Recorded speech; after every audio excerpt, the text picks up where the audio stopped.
Alright, should be recording, and I would have waited, but jump forward, collect all Daredevil jumps in a region to earn an exciting new vehicle. I don't remember that. I do not remember that. Hey, it's Just Cause 3.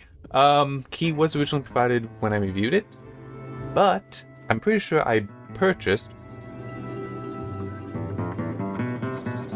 It's... weird thing. There we go. It wasn't accepting input. Whatever. Rico, you read me, hombre? No. Got a bit of a situation here. Doing something. You mind dropping by? I'll send over my coordinates. Come as pronto as you can, buddy. Yeah, so as I was saying, okay then. I'm playing some Satisfactory, and for that it's right click to scroll, to pan with the thing. Anyway, yeah, so as I was saying with the DLC, I'm pretty sure I purchased that it wasn't, provided to me, which is fine. I really enjoyed the game, so spending that money was not an issue to me. But because it's now available, I am going to go over and do one so that I get the jetpack. Hang on. I should also mention that I did last week do an additional... It's labeled Part 2.1, where I just ran around and did electrical stuff like this and also some of the challenges. But no actual progression occurred. Unless you want to count that I did get, I did unlock some gear. You know, like, so it's now, oh yeah, that's right, I do have, rocket engines. And I do actually kind of remember, I wish that had something that was a bit easier to not know.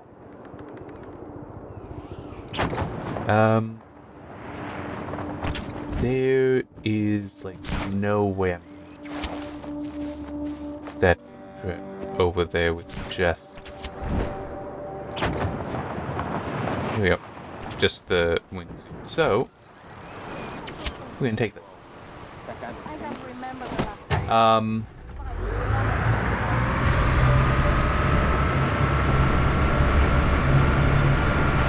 Just trying to think if there's anything else to say as I set up for this game. Well, for this recording. None coming to mind. So, yeah, my notes are almost all about the RTX 4090 stuff, which Chris's Part 1 to his review is out. I don't remember, I don't recall seeing Part 2's out.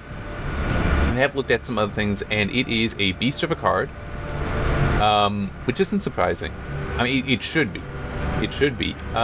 It does make its price not seem so terrible, but it still is, you know, if you wish it was less expensive. One thing that is weird, that some reviewers have pointed out, Chris also made a point of it, and I'm hoping he investigates that further in Part 2. I don't know what he's planning to do in Part 2. I don't.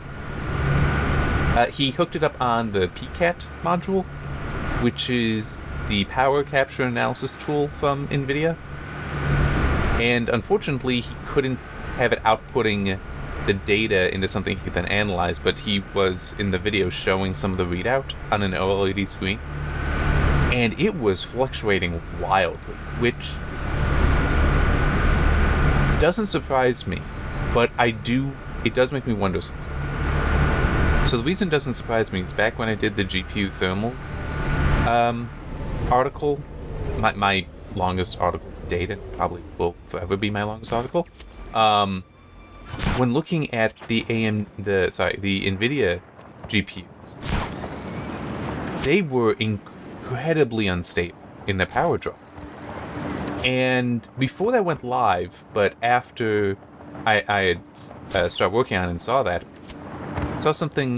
video from BuildZoid, where he talked about NVIDIA's power circuitry has a lot of transient. So it would just, you know, periodically spike up really high. I don't quite remember what the full context was to that video. It may have in part been him talking about how... Yeah, I think that was it. That... some of the power delivery systems on the on NVIDIA cards were unbalanced. So basically, on certain lines, sending power. I'm just trying to think how to. Usually, with the power stages and such, they are connected to certain things, and nothing unusual there. But it is also, you'd have like maybe 3 feeding into one thing, and then another 3 feeding this thing, another 3 feeding that thing, and so on. And when it's 3, those transients are the problem, because the 3 are able to take that. Because it's like if you need, let's say they are 20 amp power stages, and occasionally you're pulling 50. Well, that's fine, because spread across that, they have a maximum capacity of 60. It's not a problem. But some of the boards he was talking about, you would have something that it would only have 2 power stages on one of the lines. So if that now needed to provide 50 amps, yeah, that might still be like kind of sorta it can handle it, but that's not at all what you should be doing. And it's like, it's just a transient though that would hit the 50 amps. It's not like it would normally run at that. It might normally run at 40 or even a little less. But if it suddenly had to spike up, which power circuitry does need to be able to handle, it's I love this Wings. Sorry, just it is such an amazing tool. But it was just one of those. It is actually kind of a problem how they would do how NVIDIA has this stuff designed and how it allows those transients, and just seeing that fluctuation. That's immediately what I thought of in Chris's video while watching that there's a tremendous amount of transients, and also makes me wonder, because one thing that he kind of mentions, but he might. I hope he goes into this in part 2. But I've seen other places talk about is that the power target stuff, power limit stuff, doesn't make sense. That the 4090 doesn't need to have this 450 power target on there, and the whole 600 watt power limit. It's like it's not really needing to pull that high. So what's going on here? I'm kind of wondering if at least the 600 watt number. I'm kind of wondering if that might be not just a cover for overclocking, but a cover so that the transients, when they spike up really high, are handled.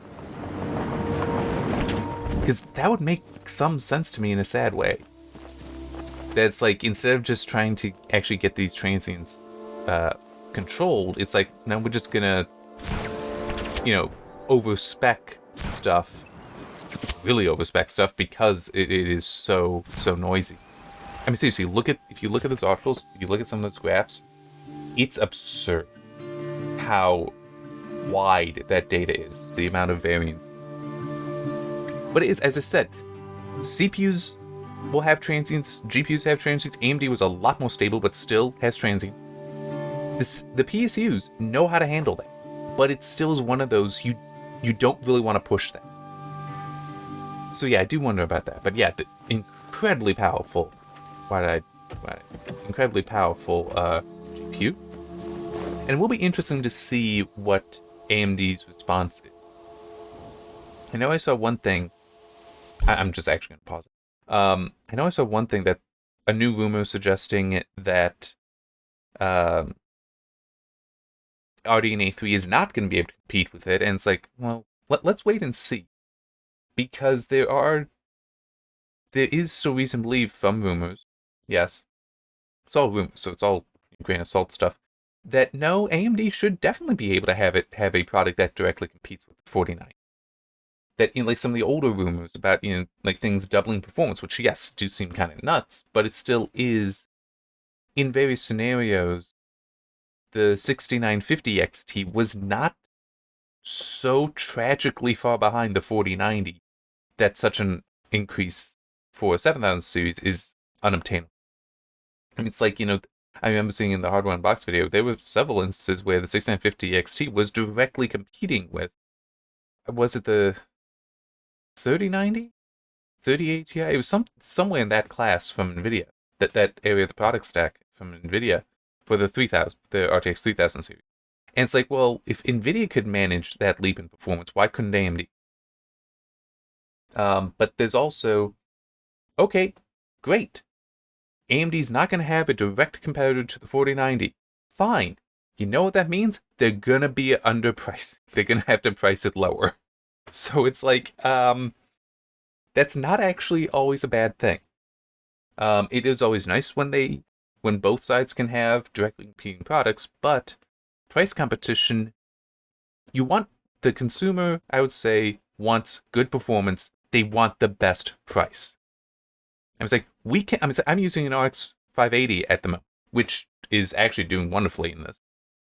But it's like, I'm able to put up with that. That card is fairly old at this point. It's great, though. It's a great workhorse. And it's like, I do want to upgrade, but it's like, I am taking this lower performance, and have been for quite a while, and I do have options. I could, put like the Vega 64 in here if I wanted to. But part of the reason I'm waiting on that is because I don't want to overpay. So it's like, the pricing, give me a great price. I will be happy. It's like, great price with okay performance. I'm going to be happy. Well, good performance. I do want it to be good. It's like, I will be happy. With great performance for a crazy price, I'm not going to be happy with that. So it's, that's where I want to see the There's also plenty of stuff with DLSS 3 to talk about. Sheldon, what happened here? What's going on? This. There you are. I'm afraid we're facing a new threat, hombre. I was just outside this village. Then something appeared out of nowhere and started shooting at everyone and everything. It was a massacre, plain and simple.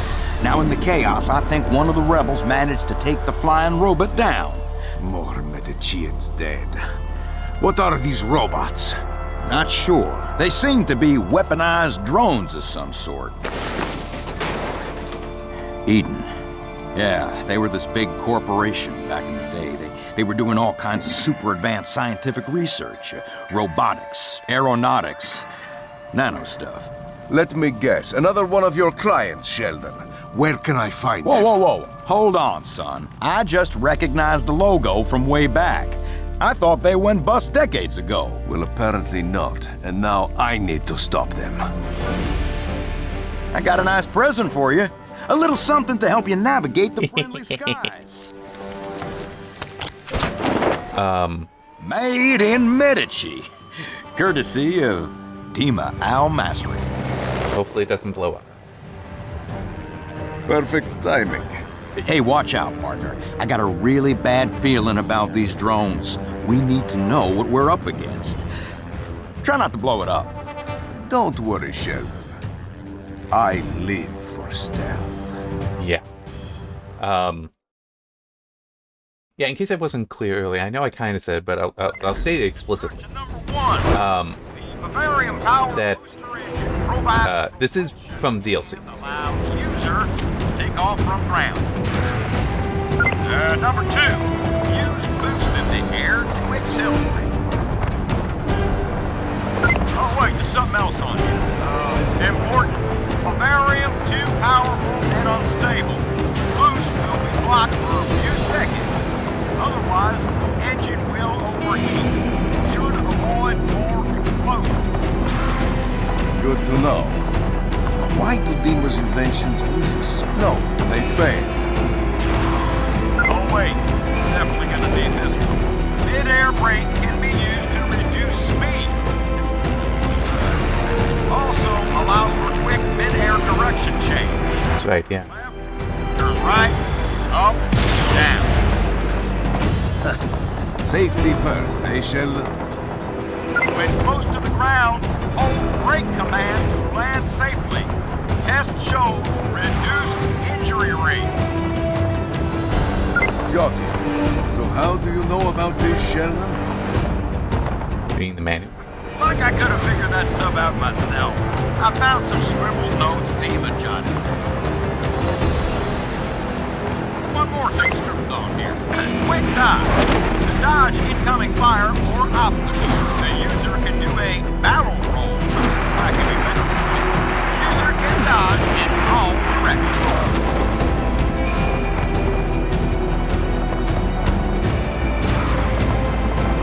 I am going to continue in these missions, by the way, before going back to do the normal base game mission. But, and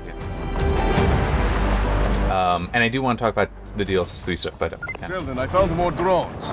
They're digging into the ground. So Bavarium is on their shopping list. This has the Revello written all over it. I love it.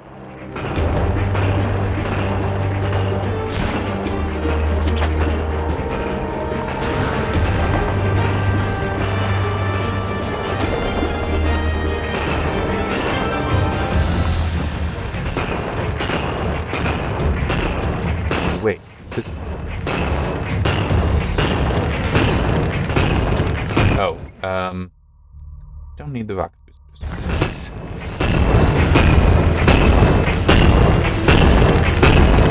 I don't know how many it'll take, but let's start with 2. And is it Q? Yes. Wherever you are, I'm obliged to warn you that you are damaging company property. How did you reach my goal? Who are you? Look like one. Yep. Your acts of vandalism are unacceptable. You need to stop now. Afraid you must no choice. Attention. Della, if there's more instructions on the screen suit, now would be a good time to share with you. Oh, wait! Look at this here. There's more on the back of the page. Shoulder-mounted machine gun is now stable. Target aim is fully aligned with fly direction. And there's a second toy for you, compadre. The user can shoot barium-powered Omen missiles.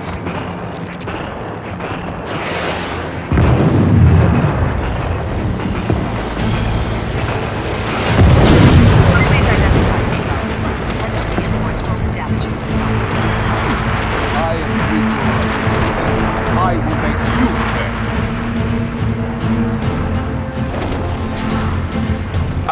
Oh, okay. Whew. I was so concerned I was gonna just slam straight into that thing.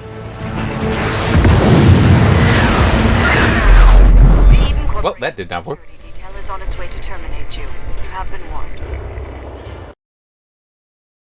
That's okay though. I mean, the jetpack is harder to control, but it is just having the jetpack. The weapons aren't even that big. Just having but just having the thing is still so helpful.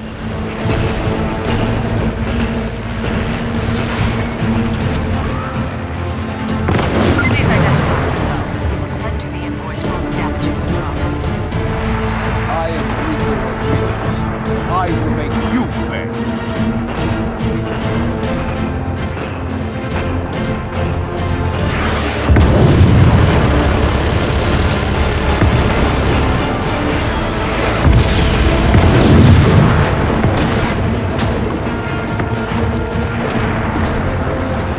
Very well.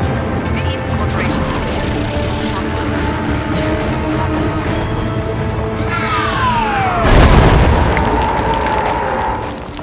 You should have complied, Rico.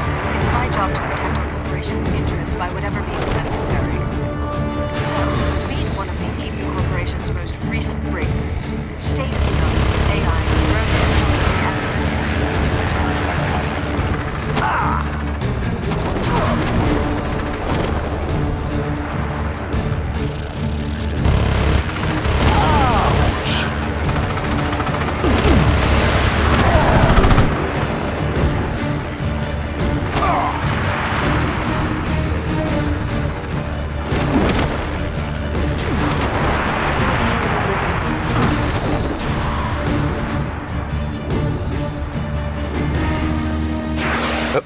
Not wait.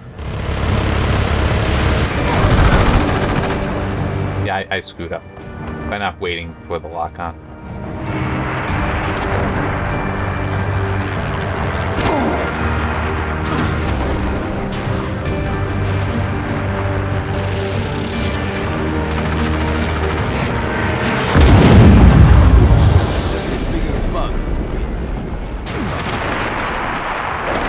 Your actions are of no impact to our organization. Listen, I got a guy working at the Air Traffic Control Center here, and guess what? They picked up some kind of anomaly somewhere above Medici. Something obstructing the airspace, they said. I told them to send you the coordinates. That's got to be Drone Central Station. Alright. So I looked you up. The famous Rico Rodriguez, dictator removal specialist. All right, Eden Callahan. Who are you? What do you people want? Oh, so you were listening. For a minute there, I thought all these explosions and gunshots had damaged your hearing permanently. I'm coming for you, Eden, and I will stop you. You actually don't understand what you're dealing with, do you? It's not too late to surrender. I'm heading up now, Sheldon, but I don't get it. Why would the Eden Corporation want so much Bavarium? Beats me. But apparently they're not afraid to kill civilians to get it. That's where you come in. So, use Bavarium weapons to take out Bavarium drones. Business as usual. Yeah.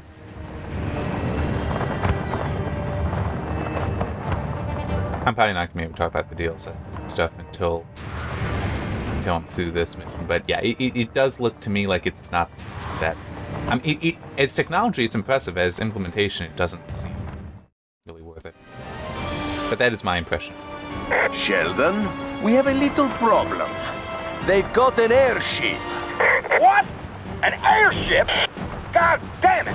How the hell did those guys pull that off? Looks like a massive tanker. I bet Bavarium is powering the whole ship.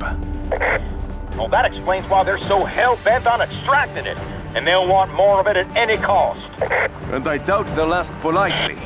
I won't let them cause any more harm to the people of Medici. They've suffered enough. Yeah. You know... Gentlemen, allow me to intervene. If you've come to negotiate your surrender, I'll make you an offer you can't refuse. However, if you keep destroying company property, I'm afraid it will have some very unfortunate consequences. This is your last warning. All right, then let's do some negotiation. Yeah. Rico's not one you want to negotiate with. Because his negotiation is, what's the line? Cowboy diplomacy?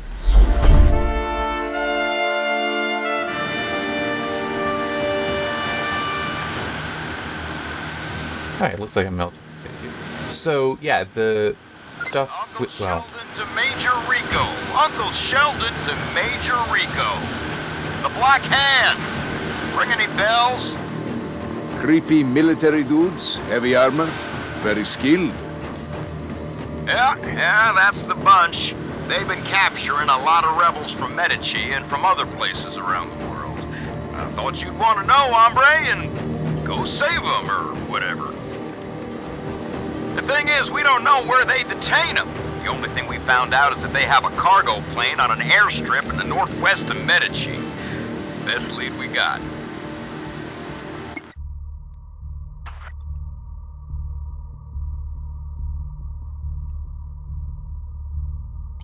Okay. Looks like that's... Can't do that mission just yet. This is... Give me information. There. Okay, so that's Black... I think that might relate to this one, but I'm honestly... I'm gonna try to attack this, which is probably a dumb idea, but...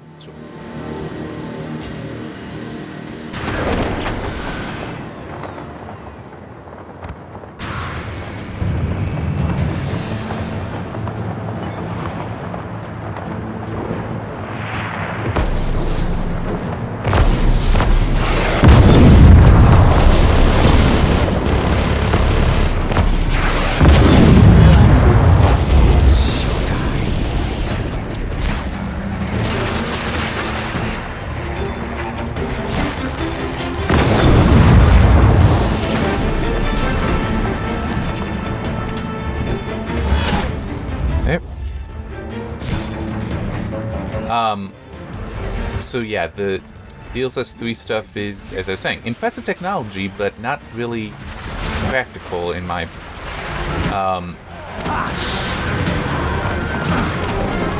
Come on. There we go.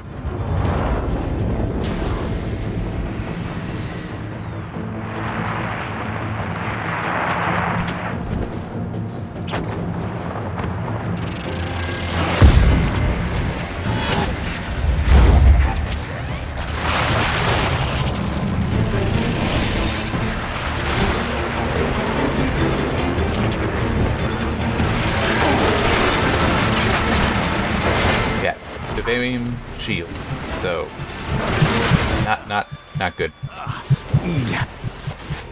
And he's just rolling. Come on, there you go. Blow those up.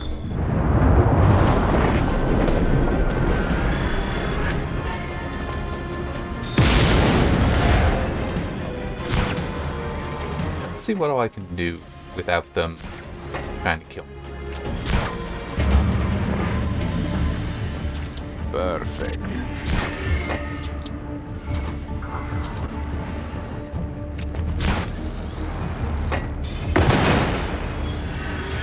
Seriously?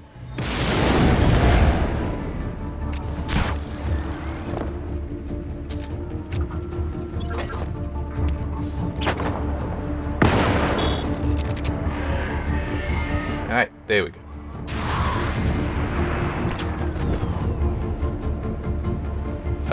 That's not.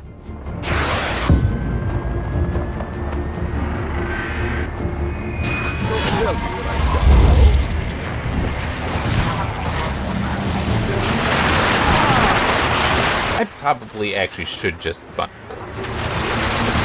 Worry about this all another time.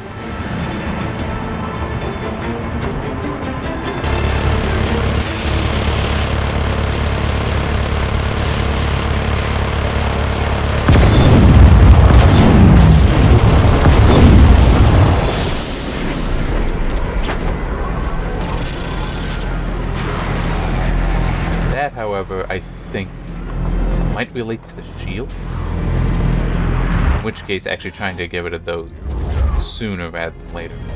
Good idea.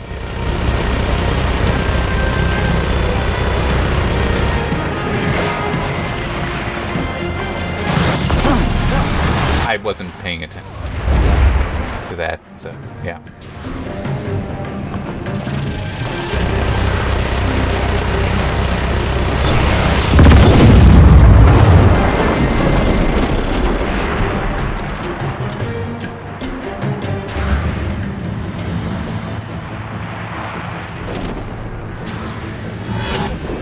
I'm getting better at it.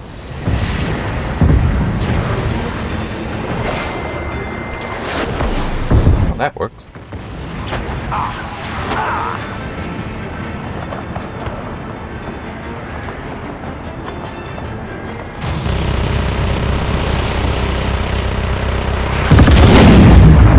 Ooh, that hurt.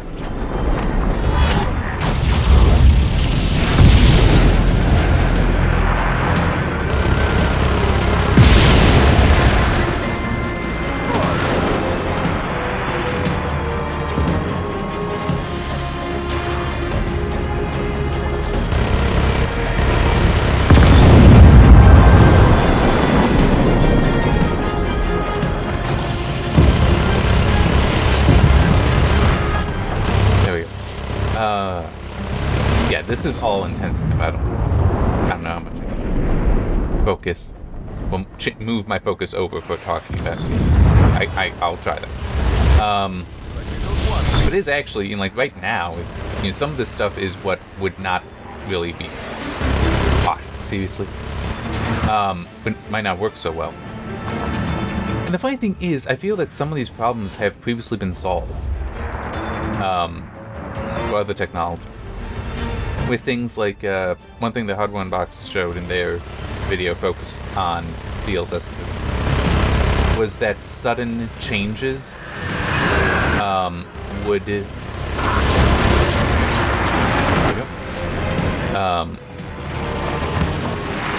would cause significant issues.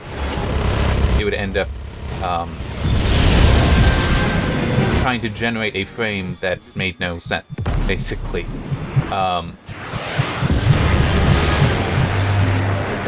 Which isn't surprising, because, you know, it's like, hey, this... It could be in a situation where it's like, yeah, oh, that hurt. What is that? Looks like something I need to blow up. Oh, yeah, I def... Those are like fuel containers.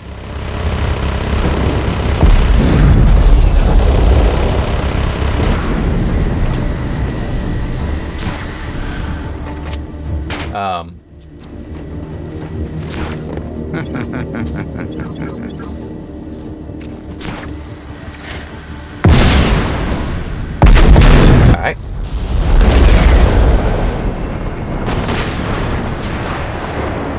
Let's see if I can find the other one. There are apparently two of them.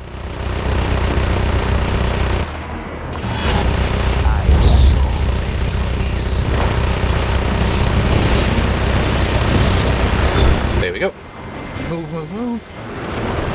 Ooh, that was a perfect timing that I really should have just been dodging soon. Ah, there it is.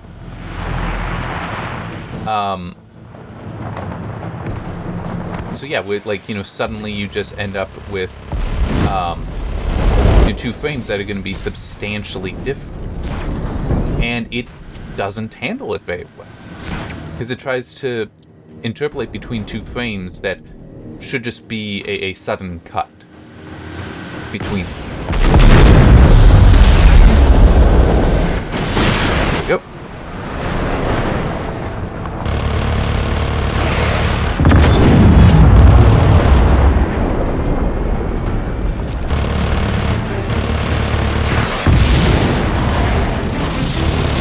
I just thought of something to check, but I'll wait until further over. Okay, yeah, there is. So there are upgrades for this that ultimately get to reduce cost and increasing the number of missiles I can fire before overheating.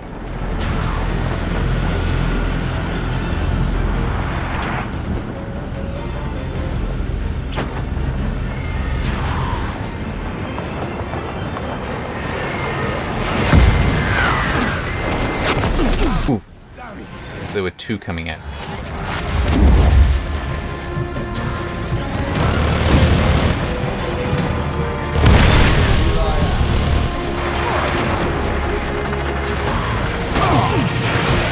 Nope.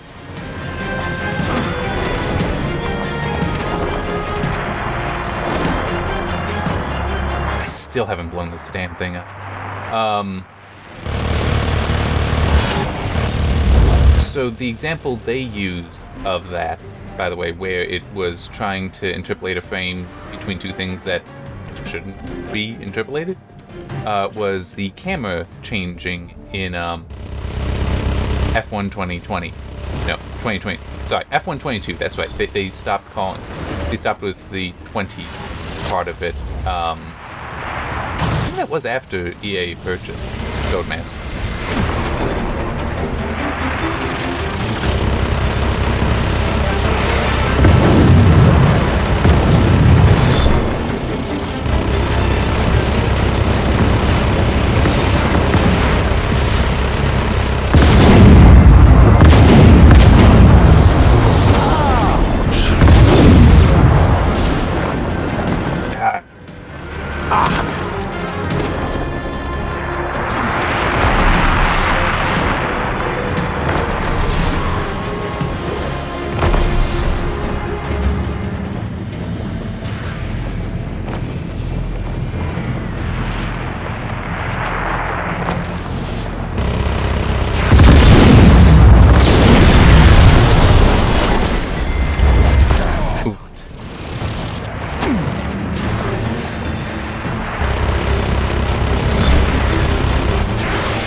let's just go back to the tour moment.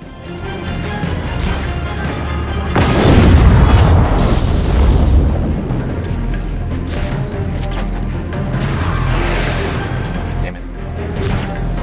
I'll get used to the lock-on eventually.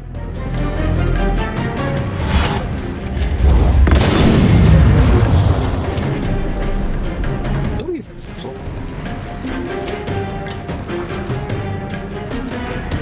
I don't think that's one. Yeah.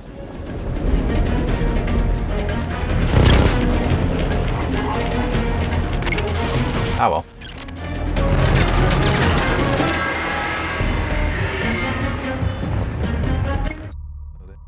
Let's look at the map. Okay, so someone's over there, and based on that color, up here. This might be trouble. And I like trouble.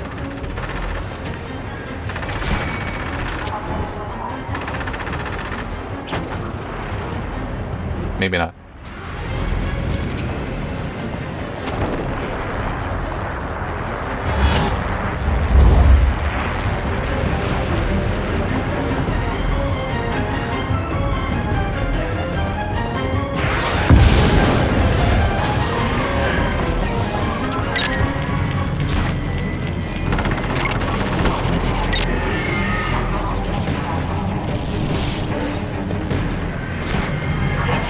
Okay, so this is a thing. Nice and clean. I'll just put this right here.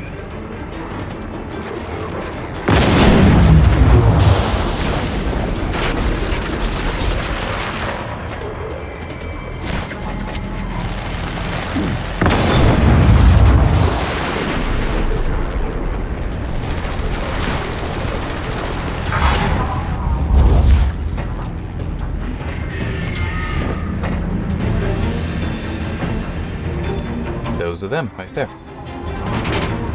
Whoops. I really want that thing dead. I think I succeed.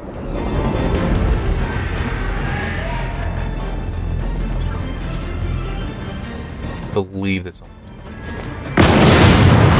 Yep.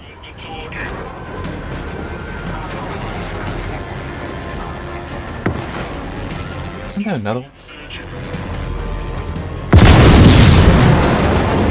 Where's this lab?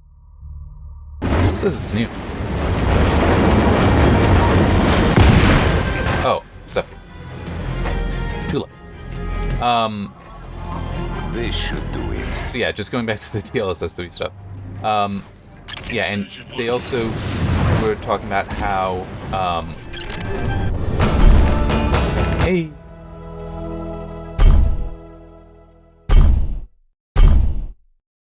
Who's next?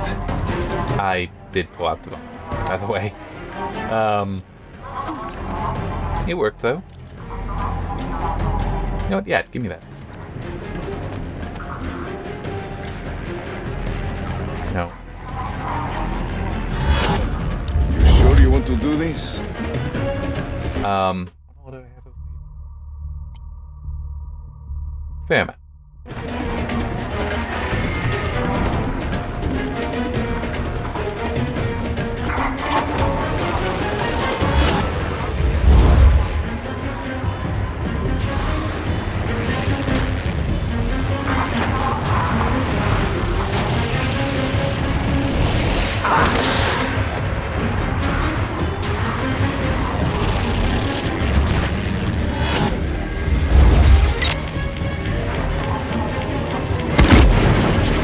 Doing that.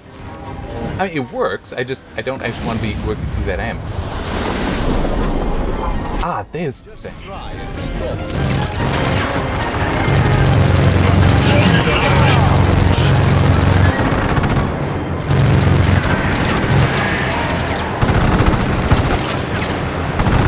Okay, that's.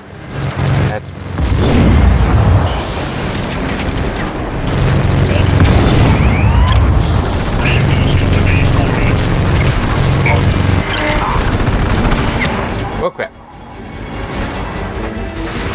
No, I did not mean to walk off. Heads up, insurgent has us in line.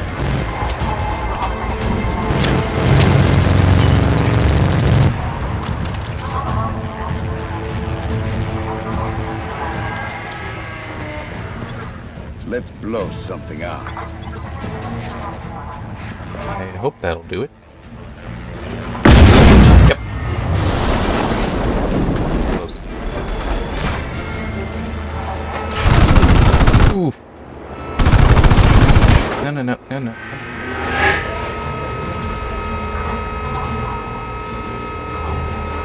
think I might be too close for it.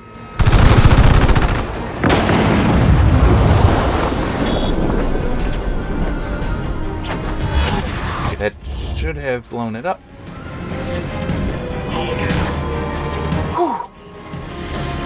Alright.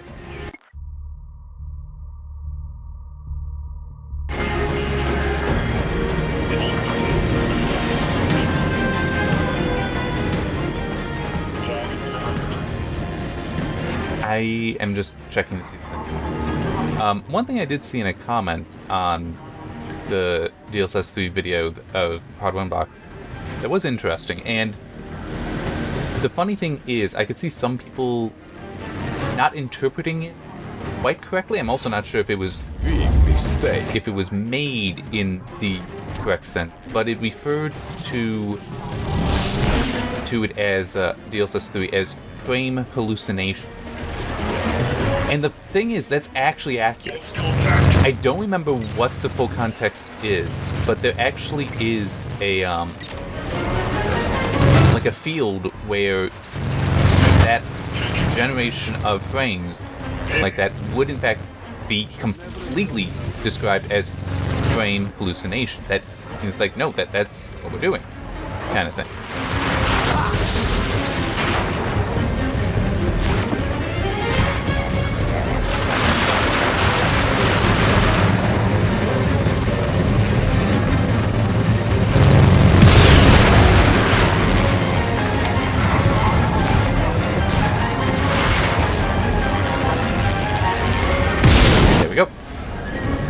It is a bit easier to do it that way.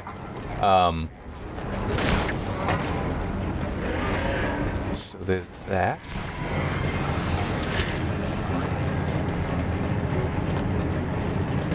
These babies stick to anything. Whoops.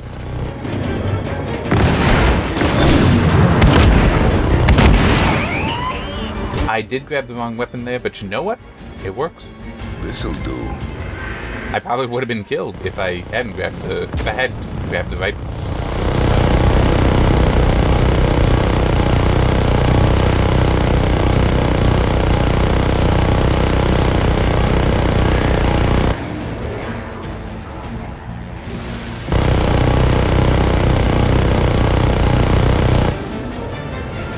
I don't think it's in effect.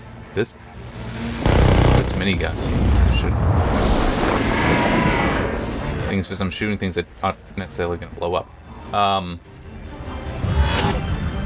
So yeah, the hallucination aspect to it, because there are things where it's like a hallucinated memory is one where it didn't actually happen, but people think it did. So sort of the Mandela effect almost, but this not quite like that.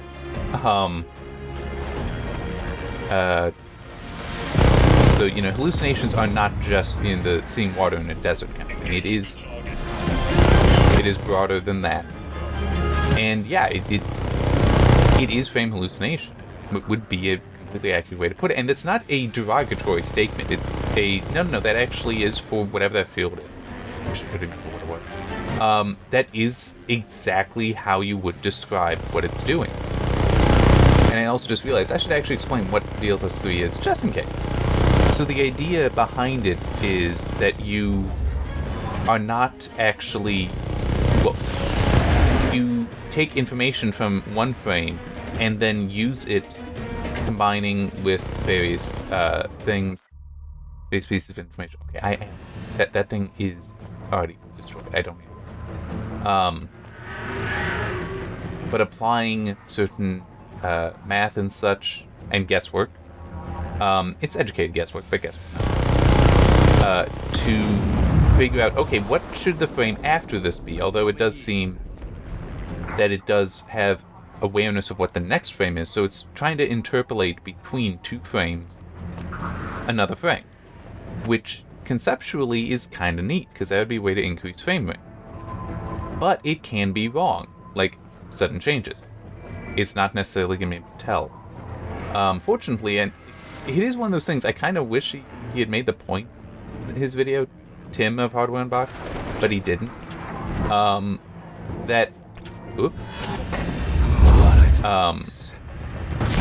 I would have liked it if he had made the point that this is, because he did talk about how, yeah, this is going to be most useful for those that, you know, like, you can already get, like 120 FPS, and you just want to, you have like a 240 hertz monitor, and you just want to take full advantage of that.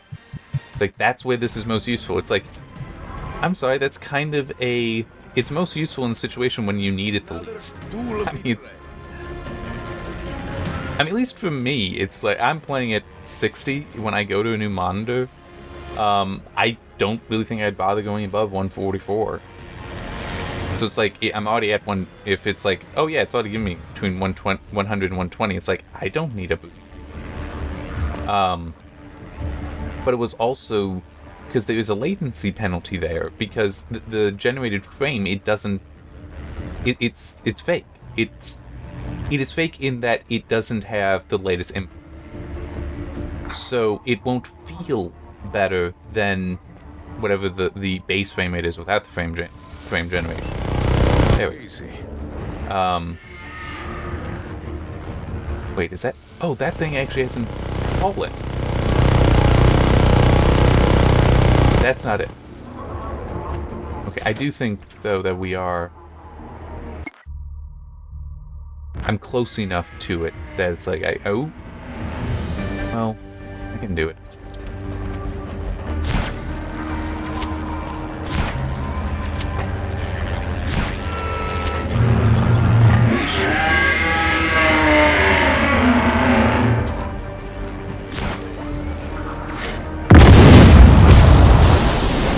Alright, so that's one less thing to have to worry about.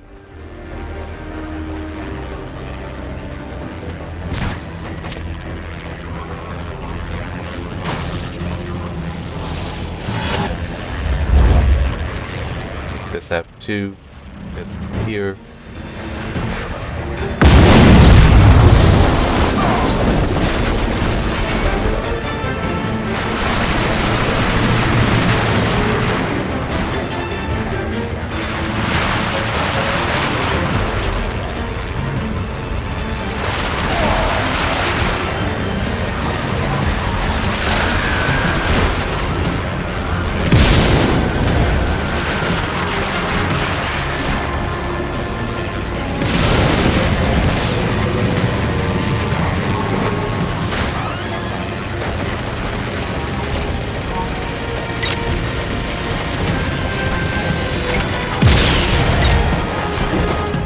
Target moves first. There you are. Yeah, this is actually a nice weapon. Not all of the weapons are.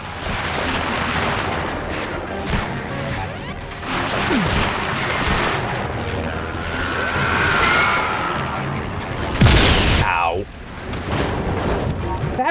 That was really intelligent. I don't like that it did that.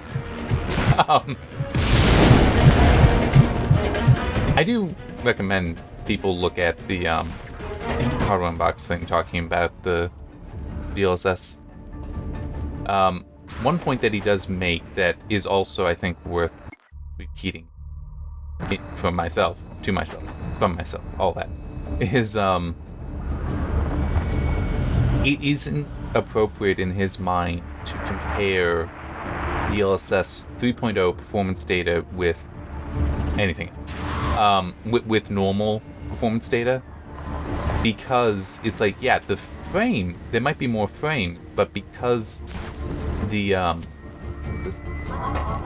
But because of the latency, you know, it's 200 FPS with the frame generation is not going to feel like 200 FPS without it. And you do need to be concerned with that experience, not just visually, but the actual interactive experience.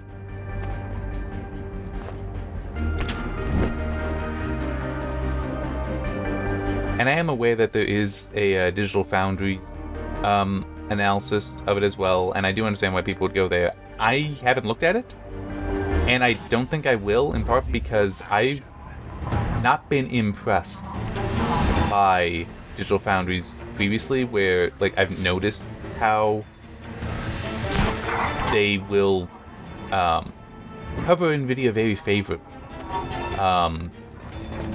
First time I really noticed that, I remember they were talking about NVIDIA fasting, and it's like the way they described triple buffering, which is talk about in regards to fasting.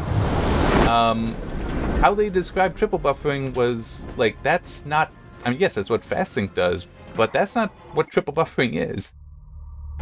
These things should be on the end. Oh, there's one. There.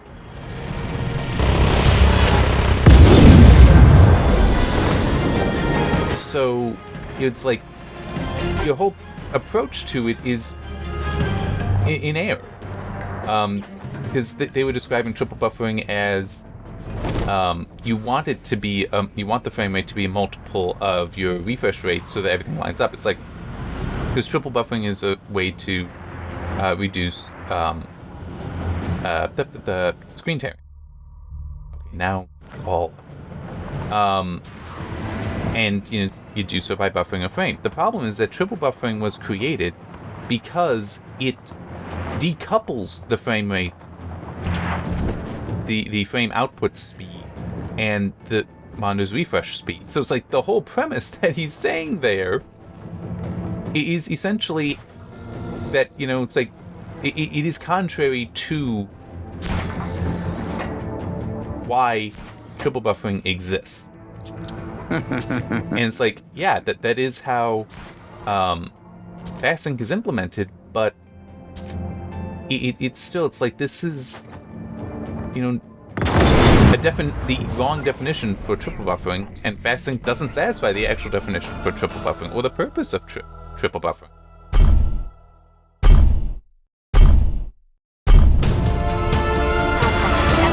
So yeah, I would not personally more than just scratch the surface. Go to Digital Foundry for opinions on NVIDIA tech. Fair warning, though.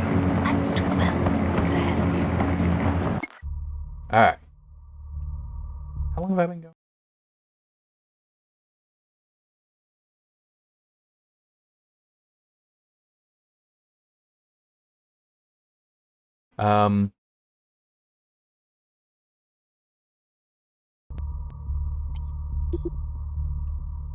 I have a little bit more time if I allow myself to go to an hour. So, Courses are amazing. They'll sharpen your flying skills, Aquila. yeah, so I figure, you know, I'll do at least one of them, show what they are, but also so that I can hopefully improve it, you know, get some nice upgrade.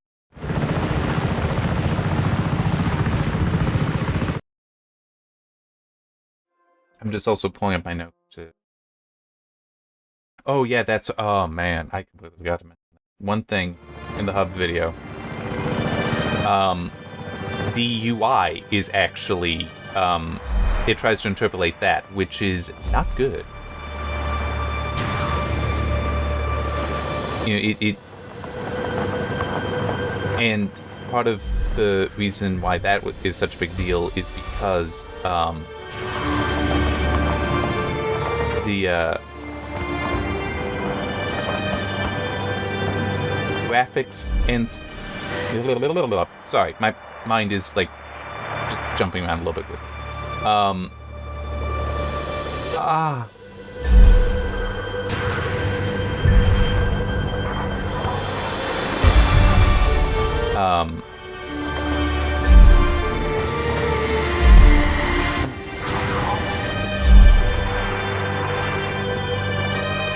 Whoops. That's all I could get. I think it's timed then? Oh, that's good. Yeah. Let's try that again, see if I can do it better. I don't know the course, so that is hurting me. But the UI stuff is actually noticeable without doing anything special. You know, it's not like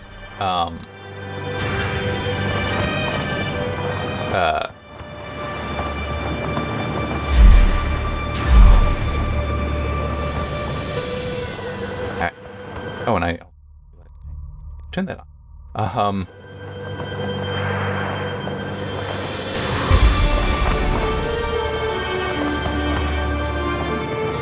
So it's not something that's like, oh yeah, just at severe camera changes, this is a problem. It's like, no, just normal movements. You can see the UI being very broken by DLSS.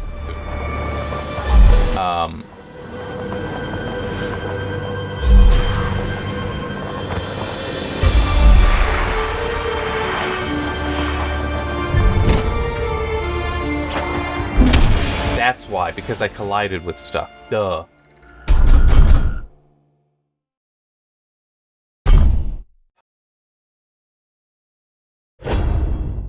Yeah, I want to keep doing it. I know I can get better at this. It's just, it is weird. Here we go. Alright, but that on. So yeah, he was showing in Flight Simulator, I think it was, that just moving the cursor around, because the UI, part of the UI follows the cursor, the text distorting, and also in F120, in F122, it showed similar behavior when just, this is normal gameplay kind of stuff, and it's looking terrible. And how, yeah, that's a significant problem.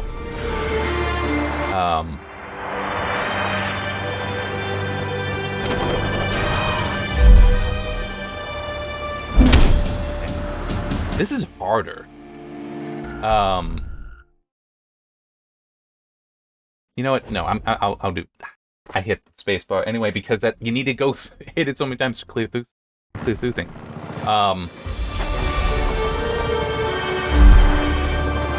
So I mean, now true, it is still a new technology. So Nvidia will probably be making fixes and such. And the funny thing is with the braking at the changes.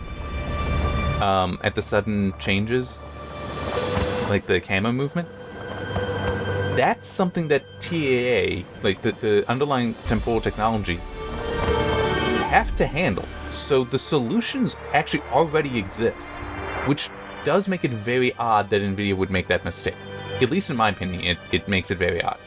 And yes, I know that the solutions exist. I remember looking through papers talking about how you handle discipline. That was not the primary focus of it, but there are of the papers, I mean. But no, it has long been a concern. How do we make sure that we're properly handling? No, damn it. I was thinking abandon, just try to do a loop, come back around to hit it. Because time isn't an issue. Control.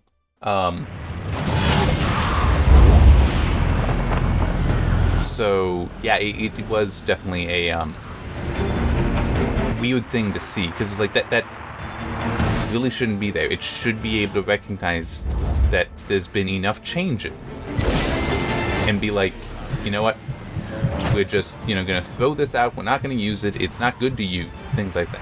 But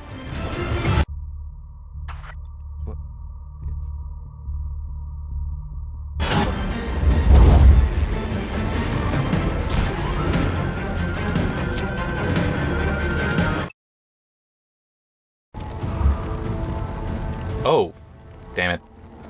This is like another I mission. thought, the ship didn't crash. What now? Okay, Uncle Sheldon did some for you about this Eden, kiddo. And listen, things look thought, but I got an idea. Here's the deal. I'm gonna go Rico! Sheldon, Rico, do you read are you me? reading me? I'm gonna exit out of this mission. I did not mean to do The that. time for reasoning is over, Rico. You attacked my airship and endangered the lives of my employees. You asked for it. This time, it's personal. Stop your mining and your ruthless killing, or I'll stop you myself. This conversation no longer serves any purpose. Goodbye. Damn it! I need that intel from Sheldon. Something's jamming the signal.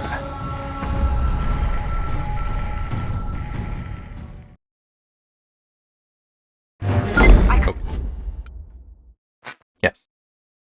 Quit it. And then I'm just gonna exit out. I was like, yeah, it was a little bit before, full hour, and I just realized I completely forgot to talk about it. Oh well. I still. But it's like, no, I did not mean to start a new mission. I figured have a little bit of fun doing another one of those things. So I'm just cleaning stuff. So yeah, the other thing I want to talk about is the Pi 40 article is finally out. Yay. It's my first in a while. Another custom keyboard thing. And it's actually sitting over here. I wasn't using it because it's a 40% it's a compact 40% ortholinear keyboard, so it doesn't have a number row. And this game, you do kind of want to use your number. Actually, well, yeah, you do need to use them. I don't even remember how you change weapons without them. But it's outside of gaming and some coding stuff, it's actually really comfortable. It's even though it's 40%, so it's like you've got from escape over to backspace. And I mean, well, look at the article. You'll see pictures. It is very small, but it is, when I'm writing, so long as I'm not having to write code or something, it is actually really comfortable. I really like writing on. It is weird though because it's ortholinear. So like the W key is directly above the S key. It's not staggered over a little bit. And then the S is directly above X instead of being staggered over a little bit. The one thing kind of funny, the 2U spacebar that's underneath B and N, because those are now the center keys, that actually didn't bother me at all. I actually did think that would bother me, but the way I type, I float my hands over and I move them around some, it works out fine for me. Yeah, I adapt to it a lot quicker than I thought I would have. But yeah, it's a, whoops. Sorry, I'm holding it in my hands and it is actually plugged in. I'll unplug it. That's what that was. But it's 47 keys in total. And by the way, I did buy it. I probably could have gotten a sample sent to me, or at least at a discount, but it's like, nah. I was interested in a build like this, have been for a while, and decided, you know what? It's a fair price, and it really is. Like the total price I paid for the kit, the keycaps, and the switches, which is basically all you need. The kit has everything else in it. I think that came to like about what the plank, which is kind of the gold standard of ortholinear keyboards. So there are many, many other options, and some of them are better for various reasons. But it's like the one that you would think of if you're looking for a 40% ortholinear, you're probably thinking the plank. That with just switches, or that with just keycaps, would have been more than this. So yeah, and it's also fun to build all together. And it's also got more features than the plank. The plank is hot swap, so you can change out the switches as you want. But this, they are soldered in, but so are 47 RGB LEDs. It is per key RGB illumination. Has a rotary encoder. Has an OLED screen on it as well. And it's all powered by the Pi Pico. It really is a nice build. I'm so glad that I did decide to put it together, to decide to buy it, build it, and all that. It really is nice. The only thing is that it would be nice if it wasn't just green. Or at least the top plate, if that could be like a translucent material so that the RGB lighting comes through a bit better. That would be nice. But yeah, it really is a very nice build, and for what the price is, it's not bad. And I soldered it all myself. And it wasn't even that hard. The only thing for me, I mean, use flux if you got it. With putting the RGB LEDs on, and I make such a point of it in the write-up, they have legs on there, which makes it so much easier. Having a flat tip on the soldering iron really helps, because I would put a little bit of solder on the tip and then I'd press down on the legs, And the flat tip, pushing it directly against the pad, that's a lot easier than if I would try to use a conical tip. But everything else, though, I think the conical tip was the better choice, and that's why I used it for basically everything else. But yeah, I'm so glad the article finally went live. It kind of was lingering in editing because our editors are busy. We all have lives of our own, so it was, that kind of thing. But yeah, I'm glad that's out, and I'm not sure what I'm gonna do. Well, I know I have one more main I want to do an article kind of thing build, but I don't know when I want to do that. And that's split keyboard. I want to try doing split. After that, I don't know what I'd be doing, because it's like, I've got. I also want to do 2 more builds for different reasons, but that's more like a personal thing. But I do have the whole. It's like I'd like to do more Switch reviews and such. It's just I don't have. I'm running out of space for stuff, so I don't want to make that worse. But I actually did see something that there might be a new version of my favorite Switches of what I've worked with. There might be a new version of that coming out, and if I might decide to just order those if they do come out, depending on what I see about them. Do my own Switch review just because I so enjoy the ones that I have. So a better version, yes, I'm in. Okay, that has been enough of my blathering. Oh, you know what? Yeah, that's true. It just occurred to me. So last week I did that one video, the 2.1 video that was just me doing the different courses. I could do that again. I won't do that now. I might do it in a day or two. It depends on when I feel the itch to play this again. To do a bunch of the courses with the jetpack. I won't progress anything. I will not do that. But I can work on that stuff and try to get better at it. Because, really, getting the jetpack powerful is so nice. Because you get to keep that. You don't get to use it in the other wingsuit courses, which is fair. But it is... The wingsuit was such an evolution, going from Just Cause 2 to 3. Such an evolution. So enhancing it really has such a powerful impact on the game. Alright, that has been enough of my blathering, and see you next time.